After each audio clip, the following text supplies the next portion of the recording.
times. Joe, what'd you do New Year's Eve? Thank you so much for asking. Yeah. I thought How no was one your would New ever Year's Eve? ask. Yeah. It's been undercovered.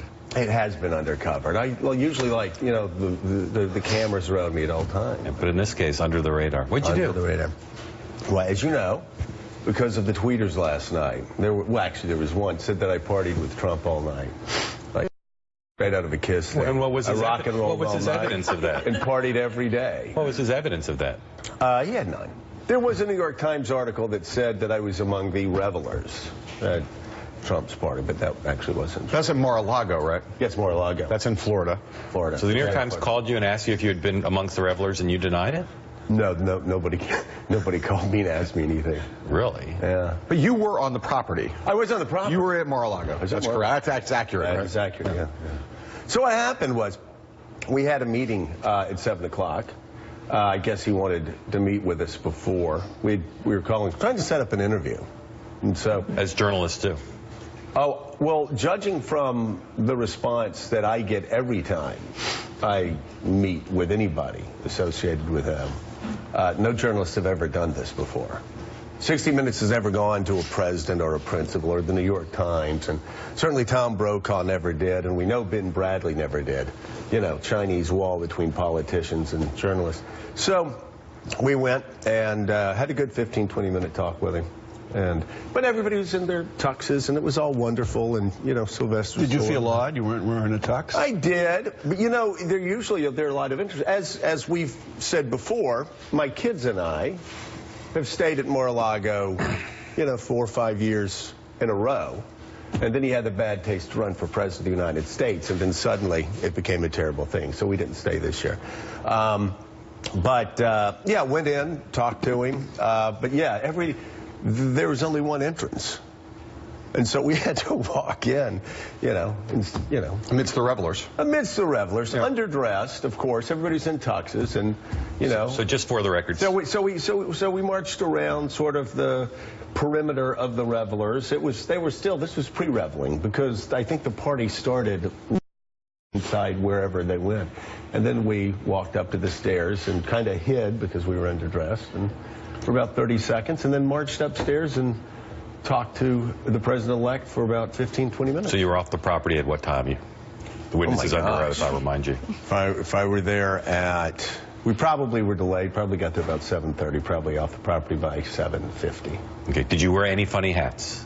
I wore no funny hats. Did you blow any noisemakers? No noisemakers. Did you kiss anyone under mistletoe?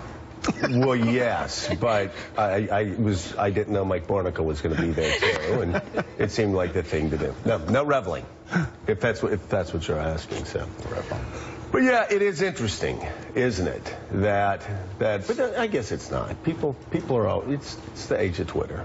But I have made a New Year's resolution. Anybody following me on Twitter knows, and I've already broken the first one. My public media resolutions are: 1, I'm going to talk less on this show, so I better shut up soon. I'm doing great on that so far. I know. 2 is I'm going to listen more. 3, I'm just not going to let people lie about me. I'm not going to be mean about it, and as soon as they say, okay, we admit, like the guy last night said he mischaracterized, and that was fine. I'm good with him. I don't even know who he is, so I'm fine with it. But I'm just not going to let them lie, because they've been lying for a year or so. Well, you know about this. I'm familiar with it. Yeah, you're familiar with it. I mean, and people go, well, why did you meet on New Year's Eve? Somebody from, I forget who said, well, how outrageous that you met him there on New Year's Eve at 7 o'clock. He said, well, it's not like I could be C.W. McCall and, do convoy. Crash the gates, do a 98, and say, let them truckers roll 10-4, I would get a bullet between my head. You go meet the president-elect when the staff says you can meet the president-elect. So, anyway, we had a good interview, and with any luck, hopefully, bygones will be bygones from this summer, and we'll get an interview. So just out of curiosity. Didn't President Obama hold a lot of off-the-records with reporters? Yeah. And no one's made anything of that. I do feel like there's a Republican-Democrat double standard here.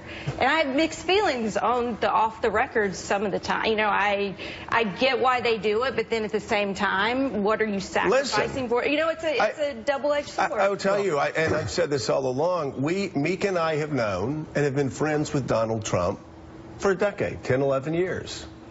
Things got obviously very rough during the campaign, but I told everybody when they were making up stories about us sitting down and hanging out with him watching returns.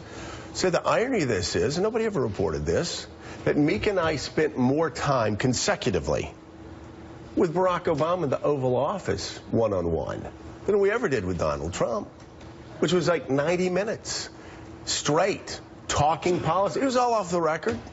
But if somebody, as journalists know, and Barack Obama, I could name 1,000 people who have done the same thing, or actually done more than what I did the other night trying to set up an interview. But if the President of the United States says come to the White House and talk to us for 90 minutes, it's of course all off the record, but just want to give you perspective, and Obama does that all the time, as do most presidents. You go.